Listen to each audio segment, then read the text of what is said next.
muy buenos días, muy buenas tardes o quizás muy buenas noches, estimado oyente, según sea la hora y el país donde se encuentre.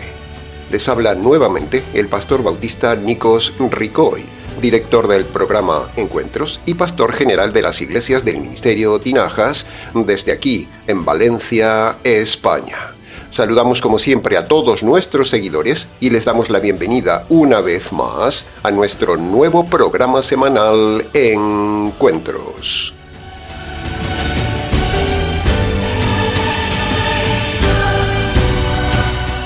Estamos ya, estimado oyente, en el quinto programa de la serie expositiva de Hebreos capítulo 11.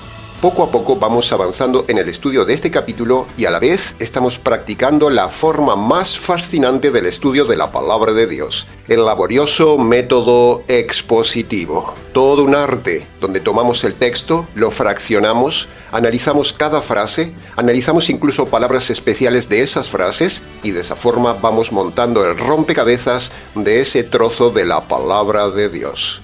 El método expositivo ¿es lento? Sí. ¿Es laborioso? Sí, pero al fin uno se encuentra con la satisfacción de una obra de arte bien montada para ayudar a los demás y enseñar la doctrina perfecta.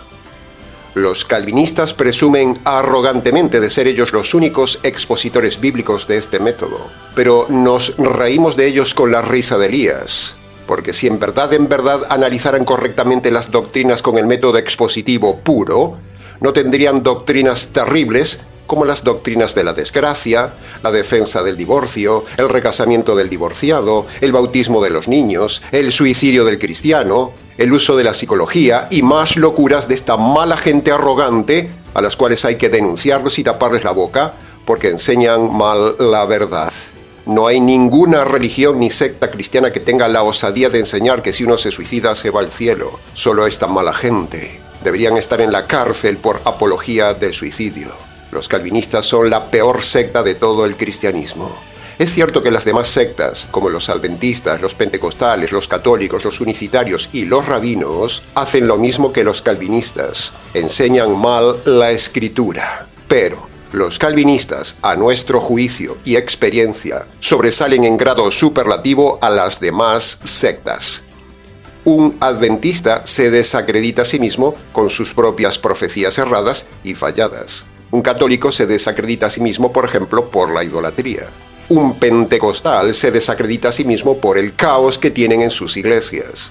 Los rabinos se desacreditan a sí mismos por negar el Mesías. Y los unicitarios caen por su propio peso cuando tratan de negar la pluralidad de Dios. Pero los calvinistas presumen que ellos son los mejores porque no tienen nada de estas sectas. Sin embargo, con las doctrinas que tienen y que hemos dicho antes, se desacreditan a sí mismos como los hipócritas fariseos del siglo XXI.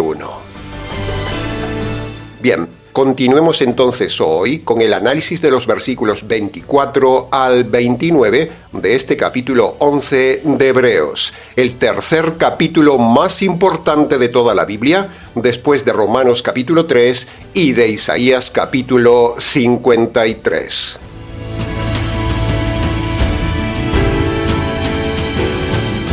Entremos entonces en el análisis del primer versículo de hoy, el versículo 24, que dice: Por la fe, Moisés, cuando fue adulto, rehusó ser llamado hijo de la hija del faraón. Hasta ahora hemos visto características de la fe en bloques de varios personajes, pero ahora el escritor de Hebreos usará varios versículos para enseñarnos diferentes características de la fe verdadera, pero en una sola persona, Moisés. ¿Y cuál es la nueva característica de la fe que nos muestra el apóstol en este hombre de verdadera fe llamado Moisés? ¿Cuál? Pues, si se fija bien, es una característica que está subyacente en este versículo. Así que le dejo unos segundos a ver si usted descubre cuál es esa característica de la fe en este versículo. Detenga el vídeo, analice el pasaje y a ver si lo reconoce. Bien, la nueva enseñanza que vemos aquí, estimado oyente, como característica de la verdadera fe es: La verdadera fe no anda buscando privilegios, ni la buena vida, ni posicionarse socialmente, ni asegurarse lo económico, ni aprovecharse de la ocasión, ni tener títulos. Es una fe que se conforma con una vida normal, sencilla, sufrida y sin títulos ni privilegios. En este caso, Moisés, por adopción, podría haber sido llamado el nieto del faraón, pero lo rechazó. Y en cambio, ¿qué vemos en el día de hoy en los pastores? La mayoría, por no decir todos, presumen de titulitis, presumen de ser pastores porque estudiaron en tal o cual escuela teológica o sacaron tal diploma, máster o doctorado, pero aquí se nos muestra, aquí se nos enseña que la fe verdadera de un líder no anda presumiendo en público de tener títulos para imponer su autoridad. Moisés pudo haber sido el nieto del poderoso faraón de Egipto, pero Moisés recibió la autoridad y el conocimiento directamente de Dios, igual que con Pablo e igual que con este servidor que les habla. No se necesitan títulos. Este pasaje es una bofetada a todo pastor que presume de ser teólogo, de tener títulos, de estudios universitarios o de diplomas, porque aquí la característica es que el verdadero hombre de Dios con verdadera fe rehúsa todo eso.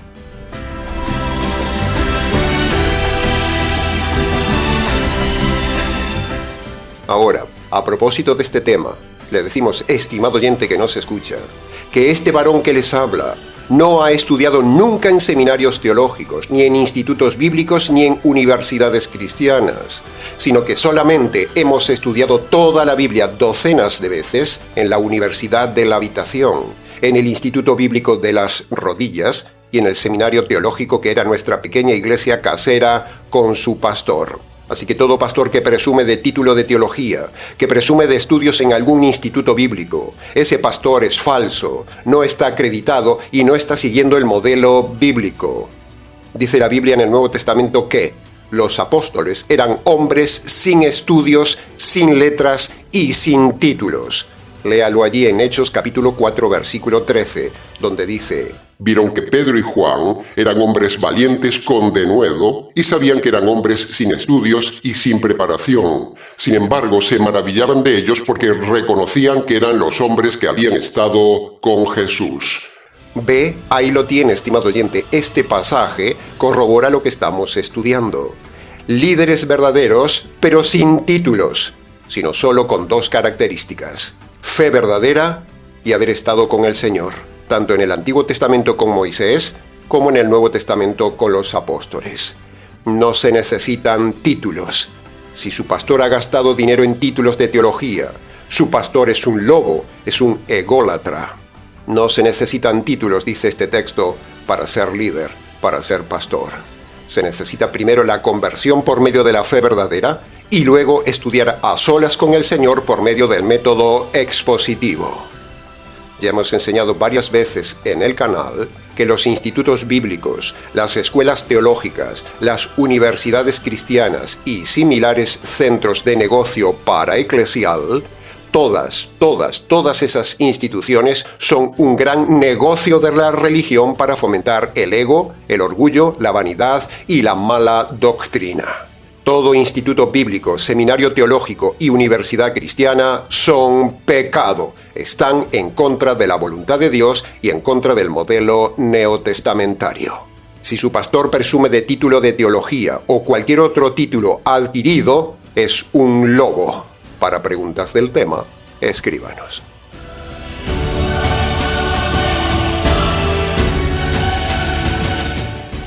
Entremos ahora en el análisis y comentario expositivo del versículo 25. Dice: Por la fe, Moisés escogió más bien ser afligido con el pueblo de Dios que gozar de los placeres temporales del pecado. En la primera frase tenemos, estimado oyente, 2 puntos. Primero, tenemos el libre albedrío, porque la frase usa el verbo escoger. Por lo tanto, aquí se enseña teológicamente hablando que Moisés, antes de convertirse, señores calvinistas, Moisés escogió convertirse. No dice que Dios lo eligió. Primero, Moisés escogió convertirse, es decir, salvarse, dejar de ser mundano egipcio para ser del pueblo de Dios. Esa fue su conversión. Y luego, Dios lo escoge para una función. Señores calvinistas, lo elige para sacar al pueblo de Egipto. ¿Puede ver la diferencia entre las dos elecciones? La elección para salvación la hace el hombre, pero la elección para una función la hace Dios. Los necios calvinistas confunden la elección de Dios para una función en la tierra, la confunden con elección para salvación. Moisés, antes de ser elegido para la función de salvar al pueblo de Israel, él escogió ser salvo con el pueblo de Dios cuando aún no lo era, y también decidió ser afligido con el pueblo de Dios. Es muy claro el libre albedrío. Es muy importante este versículo, estimado oyente. Cuando Moisés fue creciendo, pudo haber escogido quedarse con la comodidad de la buena vida de ser egipcio, con la comodidad de vivir como el mundo egipcio, pero no lo hizo. Así que, si aquí dice que escogió hacerse del pueblo de Dios, eso es una bofetada al calvinismo retorcido que niega el libre albedrío. Nosotros llevamos años demostrando con cientos de versículos como estos la doctrina del libre albedrío humano antes de la conversión. El segundo punto de la primera frase es también una bofetada a los pastores materialistas de la prosperidad, porque aquí se nos muestra que el que tiene una fe verdadera escoge la aflicción de la vida de fe, no escoge la opulencia, el despilfarro, la buena vida ahora, la comodidad, la prosperidad, la mundanalidad, el materialismo, la riqueza, como enseñan los predicadores de hoy en contraposición a este líder, Moisés. Los líderes de la prosperidad deberían aprender de este líder Moisés y también de Pablo. Así que si usted está en una iglesia calvinista que niega el libre albedrío, o usted está en una iglesia de la prosperidad, sanidad, milagros y buena vida, usted está perdido. Usted es cómplice del pecado de esa fe errada y usted va como ellos camino de la condenación eterna. Veamos ahora la segunda frase del versículo 25, que dice: los placeres temporales del pecado. Déjeme que le diga una cosa respecto a esto, estimado oyente. Preste atención. El pecado es temporal, pero el castigo del pecado es eternal. Se lo repito, el pecado es temporal, pero el castigo de su pecado será eternal. Usted decide. ¿Cambiará una cama pecaminosa temporal por una cárcel eternal? ¿Elegirá usted una relación inmoral temporal y luego una tortura eternal? ¿Elegirá usted ser delincuente por unos años en la tierra y luego ser desgarrado en el tormento de fuego eterno? Moisés lo tuvo muy claro, teniendo la posibilidad de una buena vida, riqueza, honor y vivir sin leyes morales en el Egipto de hace unos 3.500 años atrás. Sin embargo, dice el texto que escogió servir al Dios de sus padres. ¿Dónde están ahora los egipcios? ¿Y dónde está ahora Moisés? Este es el modelo de verdadera fe y de verdadera conducta, estimado oyente. No el modelo moderno americano materialista de fe del día de hoy. ¿Qué escogerá usted, estimado oyente? Medite hoy en esta frase. Repítasela usted mismo varias veces y pregúntese usted qué se llama cristiano. ¿Está viviendo la buena vida temporal en su iglesia buscando la buena vida ahora? ¿O ha escogido la abnegación, la sobriedad, la austeridad, la humildad y vivir con lo necesario de una fe verdadera? ¿Qué ha escogido usted, estimado oyente? ¿Qué lleva en su corazón? ¿Ha meditado su iglesia o su pastor o usted mismo alguna vez en este pasaje de Moisés? ¿Ha leído este pasaje su pastor de la prosperidad en la iglesia? Les recuerdo lo que dijimos en el programa anterior, Romanos capítulo 15, versículo 4. Las cosas que fueron antes escritas, para nuestra enseñanza fueron escritas. Así que aprenda cómo debe ser el modelo de la fe verdadera. Así se estudia la palabra de Dios. Jaque al falso cristianismo del día de hoy.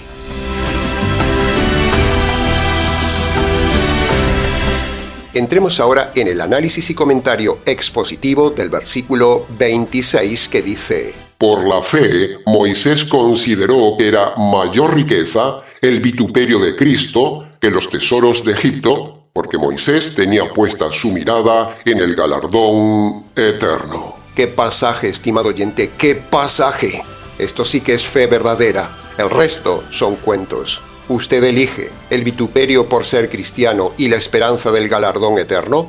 ¿O elige vivir a lo mundano, vivir a lo pagano, vivir a lo religioso, vivir lo mejor posible el presente y acabar usted en la condenación eterna? Usted elige. Moisés eligió.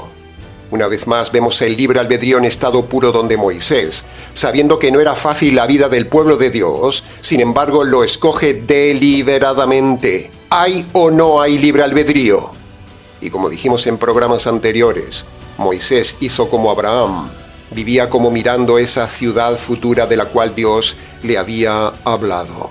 Esto es fe verdadera, estimado oyente, no la basura de la fe materialista, sensacionalista, motivacionista, emocionalista, ritualista, calvinista, catolicista, adventista, pentecostalista, unicitarista, americana y rabinista del día de hoy. Esas fes no valen de nada.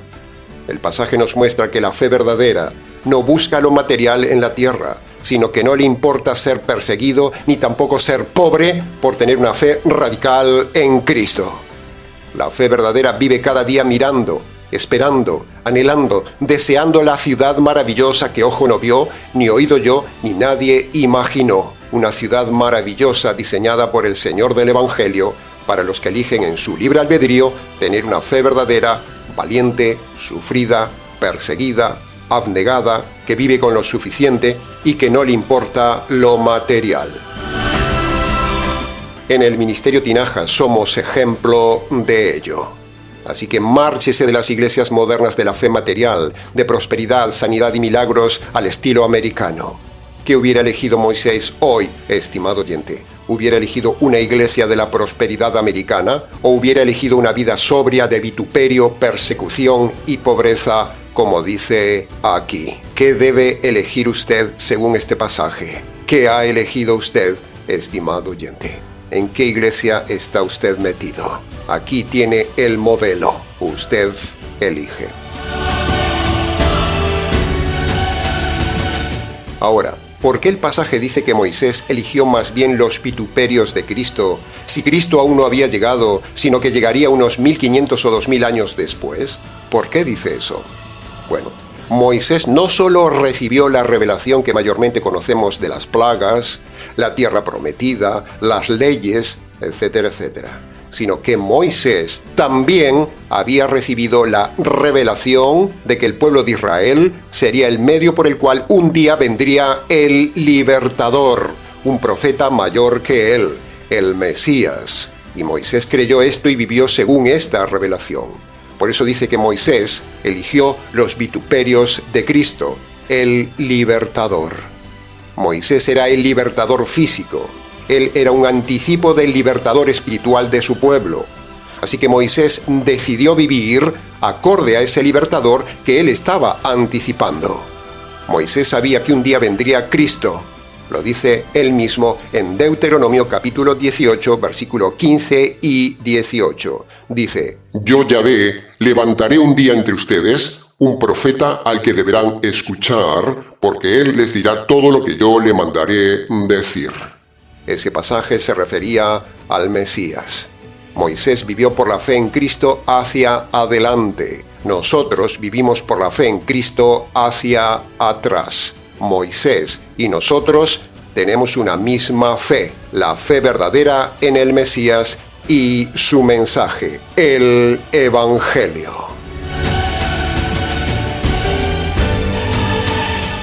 Entremos ahora en el análisis y comentario expositivo del versículo 27 que dice: Por la fe en lo que Dios le dijo, Moisés dejó Egipto, no temiendo la ira del rey, porque se sostuvo en su fe como viendo al invisible. Sobre este pasaje vamos a tomar otra enseñanza, modelo y ejemplo. Así que analicemos este pasaje más allá de lo literal y lo haremos de forma aplicativa, actual y espiritual. Lo literal de este pasaje ya sucedió hace unos 3.500 años atrás, pero lo espiritual sigue vigente, así que veámoslo. Vamos a la primera frase. Aquí Egipto representa el mundo y el sistema del mundo de aquel entonces en los días de Moisés. Pero hoy se repite la misma historia. El moderno sistema materialista, idólatra y mundano de hoy es igual que el sistema egipcio de aquel entonces. Eso no ha cambiado. Así como Moisés tuvo que decidir qué hacer con aquel sistema y aquel mundo, de la misma manera, estimado oyente, usted y yo también como modernos Moisés, tenemos que decidir dejar el sistema moderno actual, su música, su estilo, su ropa, sus ideas, sus vicios, su política, etcétera, etcétera, como lo hizo Moisés. Por ejemplo, hablando de un caso, Moisés, antes de convertirse, seguro que vestía al estilo egipcio, tal como vemos la vestimenta de los egipcios en los documentales de la televisión. Un estilo de ropa inmoral, poca ropa, etcétera, etcétera. Pero el texto dice que dejó, y ese verbo gramatical dejó es muy importante, porque el pasaje infiere con esa palabra que dejó ese estilo de vida, por ejemplo, en el vestir, para tomar el estilo de vestimenta hebreo, sobrio y tapado. Moisés dejó todo el sistema mundano egipcio, dice el texto. Usted también tiene que dejar el sistema de vestimenta, el sistema de corte de cabello, su ropa, sus vicios, su mundanalidad, su estilo de vida mundana y demás cosas del moderno sistema egipcio de hoy. Esa es la enseñanza. Así sucede hoy con los hombres y las mujeres modernas egipcias metidas en la iglesia, con un estilo egipcio de ropa sensual, apretada, poca ropa inmoral, recargada y cara. Las iglesias de hoy parece que son súbditas del sistema egipcio moderno que se ha metido en ellas. ¿Es usted un egipcio o es usted un cristiano? Veamos ahora la segunda frase del versículo 27 que nos llama la atención cuando dice la ira del rey. ¿Y qué representa aquí la ira del rey para nosotros? Bueno, sencillo. En el día de hoy, las autoridades en el poder, la política, el sistema de democracia, que más bien debería llamarse la demoníacocracia, este sistema persigue a los fieles creyentes y persigue sus ideas. Sin ir más lejos, aquí en YouTube, usted no puede decir lo que quiera. No puede decir ciertas verdades porque le cierran el canal o le anulan el vídeo. La ira del rey de YouTube se enfurece y cierra el canal o le borra el vídeo si usted dice algo contrario al sistema. Así que se repite la misma historia que en los días de Moisés, porque el sistema y los líderes anticristianos de hoy son iguales en todas las generaciones humanas. La verdad, la radicalidad, la racionalidad, el verdadero cristianismo, la fe verdadera, despierta siempre la ira de los gobernantes actuales que como reyes egipcios gobiernan este mundo y le impiden que usted hable. En muchos lugares no se puede hablar en contra de los perversos homosexuales, los afeminados y lesbianas o transexuales. No se puede hablar del pecado de cambiarse el sexo, ni se puede hablar de las mujeres autoritarias ni feministas y pecaminosas en el liderazgo de las iglesias. De eso no se puede hablar. El rey egipcio, el faraón moderno, se aira cuando decimos estas verdades, sea político, pastor, rabino, sacerdote o dueño de una red social. Así que se repite la misma historia, pero somos valientes y estamos aquí como modernos Moisés. Usted no debe temer la ira del rey en la tierra. Usted debe temer la ira de Dios, el Rey. La tercera frase del versículo 27 es solemne, la más solemne de las frases de hoy. Moisés se sostuvo por fe sobre lo que Dios le había revelado, que había una ciudad mejor que Egipto, con mejores palacios, con mejores riquezas, con un mejor templo, con una mejor arquitectura, con un mejor clima, con mayores honores que en Egipto. Moisés se lo creyó a Dios y vivía así, esperando ese mundo visible que en aquel día le era invisible. Pero ahora, en el tiempo actual, para Moisés, le es visible porque está ya en ese mundo futuro que esperaba. Así vivimos nosotros, estimado oyente, y así debe ser la fe verdadera suya. Vivir esperando al invisible y esperando lo invisible. El Nuevo Testamento revela algunas maravillas asombrosas de ese mundo material futuro, que es el reino de los cielos, que es incomparable a este moderno y presente reino de Egipto. Muchas veces hemos hablado de ello en el canal. Arde el corazón cuando analizamos algunas cosas que nos dice la Biblia del mundo futuro, como si miráramos por el ojo de la cerradura de una puerta. Moisés no solo estaba esperando y vivía con esa esperanza material de lo futuro, sino que el texto dice algo muy importante. Dice que se mantenía como viendo al invisible. Es decir, su centro no era solo lo material futuro, sino que el centro de Moisés era el diseñador de ese mundo futuro. ¿Se da cuenta qué nivel de fe es esta, estimado oyente? Moisés tenía una fe verdadera y madura. Los lobos de hoy le hablan de tener una buena casa, le hablan de tener un buen automóvil, le hablan de tener riquezas ahora. Márchese de ahí, estimado oyente, o usted vivirá la más grande miseria de toda su vida. Vivirá la miseria eterna.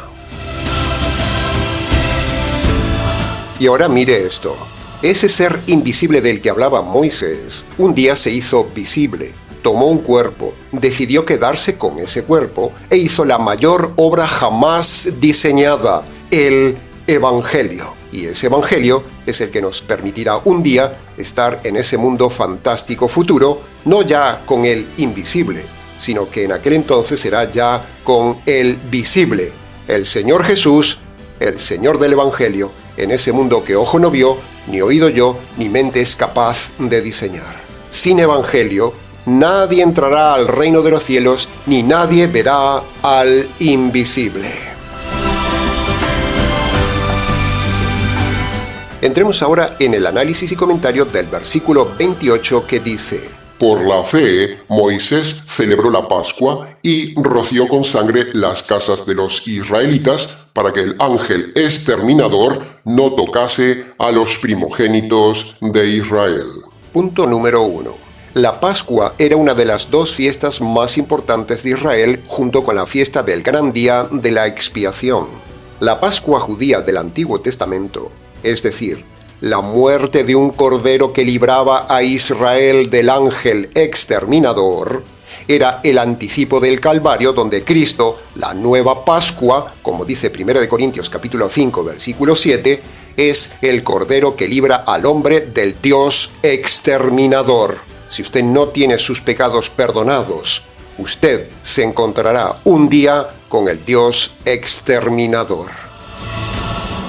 Si Dios amara al hombre, ¿por qué mató a los egipcios con las plagas? Mató implacablemente a los primogénitos egipcios y luego mató al ejército en el Mar Rojo. ¿Por qué? ¿Qué pasó? Dios ahora se hizo bonachón con los modernos egipcios y ama a todo el mundo, que es igual de perverso o más que los egipcios del tiempo de Moisés. ¿Qué pasó? ¿Dios se hizo bonachón? Jaque a los defensores de que Dios ama al hombre. Dios aborrece al hombre porque el hombre es enemigo de Dios. Ahora, por otro lado, si Cristo es la nueva Pascua, como dice 1 Corintios capítulo 5, versículo 7, entonces la Pascua ritual judía antigua fue anulada por Cristo mismo. La nueva Pascua, el Cordero perfecto, cuando Él dijo, consumado es. O sea, todo está hecho, todo está acabado, todo el antiguo pacto está abrogado. Eso significa consumado es. Piense esto, estimado oyente. Si Cristo es la nueva Pascua, y con eso Él anula todo el ritual de la antigua Pascua, entonces todo el Antiguo Testamento, por extensión, también está abrogado, porque si abroga una cosa, abroga todo el resto.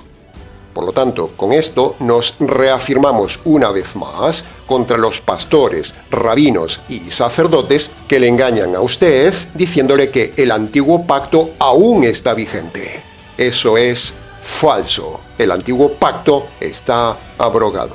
Este pasaje nos muestra que todo el antiguo pacto está anulado. Es inútil, es inservible. ya está cumplido, ya no está vigente, ya ahora no rige. Lo que ahora rigen son las nuevas leyes, las leyes que están en el nuevo pacto. Por lo tanto, cuando un pastor o sacerdote o rabino le quiere hacer practicar a usted un rito o le aplica un versículo del antiguo pacto, como el diezmo, las primicias, el ayuno, el sábado, la circuncisión, las fiestas judías, o quiere guiarse por el Antiguo Testamento o guiarse por la Torá, esos líderes le están engañando, porque Cristo cumplió todo eso y ya no hay que cumplirlo, queda abrogado y entra a regir el nuevo pacto, la nueva Pascua. La Pascua era para los judíos, la Pascua no era ni es para los gentiles. Toquemos ahora, a propósito de la sangre que se menciona en este versículo, toquemos el delicado y polémico tema de la sangre de Cristo. En el canal tenemos un vídeo que ha generado muchísima polémica cuando hemos hablado que la sangre de Cristo no es para los gentiles. Se lo repito, la sangre de Cristo no es para los gentiles, es solo para los judíos. El tema de la sangre de Cristo es un lenguaje solo para los judíos. El libro de Hebreos que estamos estudiando fue escrito para una comunidad judía, no para los gentiles. En la iglesia de Hebreos no había ni un solo gentil. Lo mismo sucede con Pedro cuando habla de la sangre de Cristo en sus cartas. Son cartas solo para las iglesias judías, no son cartas para los gentiles. El lenguaje de Pedro en sus cartas era exclusivamente para las iglesias judías, no era para los gentiles. En la Biblia hay dos grupos ante Dios, los judíos y los gentiles. Eso se dice claramente en toda la Biblia. Por lo tanto, Dios le habla a cada grupo con forma y con lenguaje diferente. A los judíos les habla con lenguaje mesiánico y mosaico, pero a los gentiles Dios les habla con lenguaje diferente. A los gentiles que no conocían a Moisés, Dios les habla con otro lenguaje, con lenguaje jurídico. Por eso, la sangre de Cristo no perdona los pecados de los gentiles, ni es un lenguaje para los gentiles, sino que Dios habla a los gentiles con lenguaje jurídico. Para los judíos, lo que les perdona los pecados es la fe en la sangre derramada en la cruz. Pero para los gentiles, lo que le perdona los pecados es la fe en la justicia derramada en la cruz. ¿Puede ver la diferencia? La sangre derramada por el Cordero Perfecto, Jesús, es para el perdón de los pecados judíos. Y la justicia derramada sobre el hombre perfecto, Jesús, es para el perdón de los pecados de los gentiles. Se lo repito, la sangre derramada por el Cordero Perfecto, Jesús, es para el perdón de los pecados de los judíos. Y la fe en la justicia derramada sobre el hombre perfecto, Jesús, es para el perdón de los pecados de los gentiles. Por eso, si un pastor en el día de hoy le habla a usted, siendo gentil, con lenguaje judío, por ejemplo, el tema de la sangre, y le dice a usted que la sangre de Cristo le limpia de todo pecado, eso es falso, porque la sangre no es para los gentiles, es solo lenguaje, doctrina y enfoque para los judíos. Es probable que al escuchar esto, usted se lleve las manos a la cabeza, pero, le guste o no, teológicamente hablando, la verdad es esta. Una verdad y una fe verdadera que no enseñan los pastores, ni rabinos, ni sacerdotes en el día de hoy. Así que cuando un pastor le dice a usted, siendo gentil, que crea en Jesús, o que crea en Cristo, o que crea en el Cordero de Dios, o que crea en la sangre de Cristo, le está engañando, y eso jamás le dará a usted el perdón de los pecados. Lo que le da a usted como gentil el perdón de los pecados, lo dijo el mismísimo Señor Jesús, la nueva Pascua, y lo dijo en Marcos capítulo 1, versículo 15. El método de salvación de los gentiles. Punto. Para preguntas del tema, escríbanos.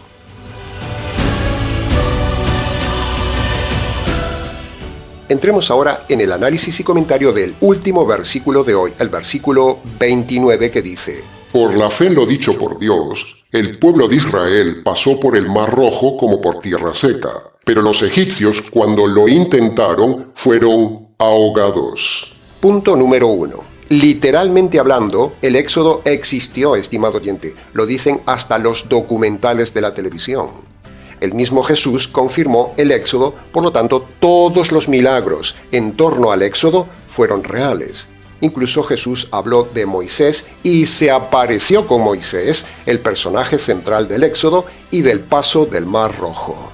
Decimos esto porque los hombres niegan todo o casi todo lo que dice la Biblia.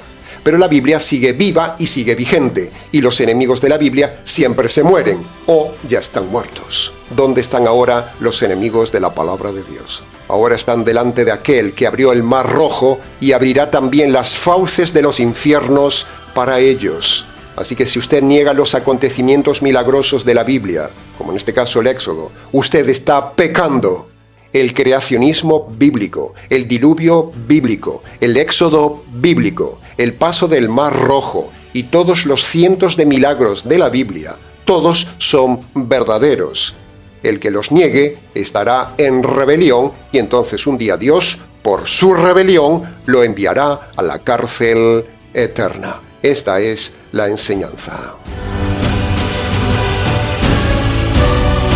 Punto número 2 del versículo 29. Vamos ahora al punto espiritual.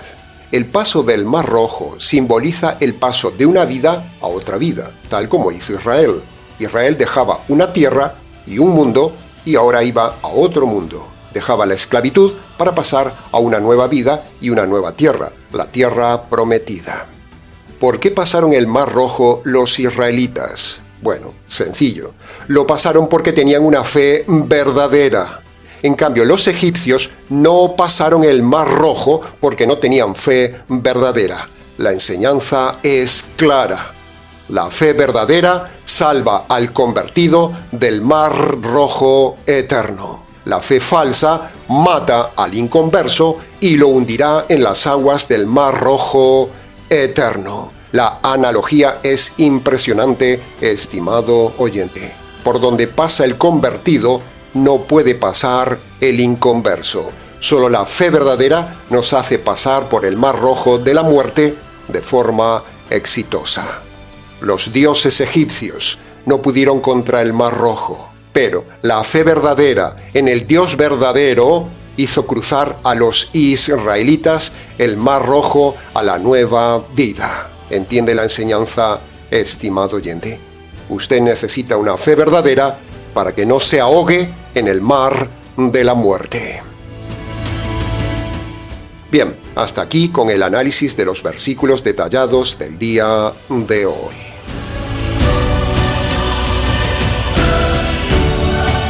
Ahora, llegando casi al final de este mensaje, como siempre, no puede haber mensaje verdadero sin redireccionar el tema al punto central más importante de todo analista de la Biblia, el mensaje de salvación.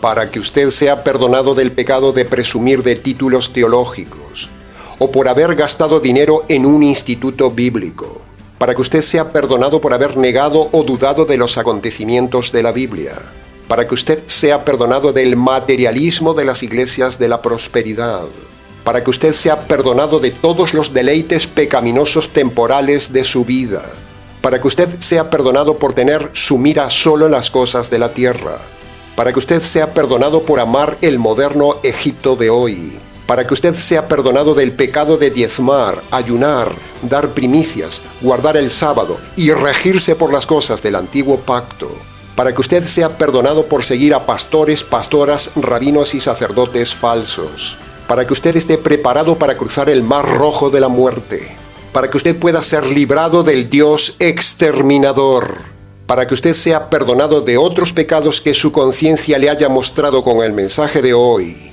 y para que usted pueda tener el perdón de todos los demás pecados de su vida, y para que usted pueda tener la salvación de su alma. Para todo esto, usted tiene que obedecer los dos requisitos universales que Cristo, la nueva Pascua, pone a todo hombre en Marcos capítulo 1, versículo 15, como puede ver en pantalla. El primer requisito es el arrepentimiento y tiene dos partes. Primero, usted debe reconocer de forma concreta sus pecados delante de Dios y luego debe abandonar los pecados que esté cometiendo en el tiempo presente. Esto es el verdadero arrepentimiento. El segundo requisito es creer el Evangelio y tiene 3 partes. Primero, usted debe reconocer que merece la justicia de Dios por sus pecados. Segundo, usted debe reconocer que esa justicia le cayó al Señor Jesús en la cruz. Y tercero, usted debe agarrar por la fe esa justicia caída sobre el Señor Jesús. Por lo tanto, le invitamos, estimado oyente, le rogamos que vaya a su habitación y allí, en el silencio de ese lugar, de rodillas si puede, descalzo en señal de reverencia ante Dios, allí abra su boca y obedezca cada paso de los 2 requisitos de Marcos 1:15, y entonces ahí es cuando usted tendrá paz, tendrá perdón, tendrá acceso a la salvación eterna de Dios y un día entrará al reino de Dios. ¡Aleluya! ¡Aleluya! Bien, mucho más se pudo haber dicho de estos versículos, pero con lo dicho, creemos que ha sido suficiente para su enseñanza y su reflexión. Para preguntas del tema, si quiere, escríbanos. ministeriotinajas@gmx.es. Terminamos como siempre, invitándole, estimado oyente, a colaborar con el Ministerio Tinajas. Lo insistimos siempre, es muy importante. Le animamos a invertir su dinero en el canal del Ministerio Tinajas, a confiar en el Ministerio Tinajas, y de esa manera podremos ayudar a otros a conocer la fe verdadera. Les recordamos también que tenemos un libro completo sobre el noviazgo, matrimonio y divorcio en Amazon. Abajo, en la descripción del vídeo, tiene el enlace.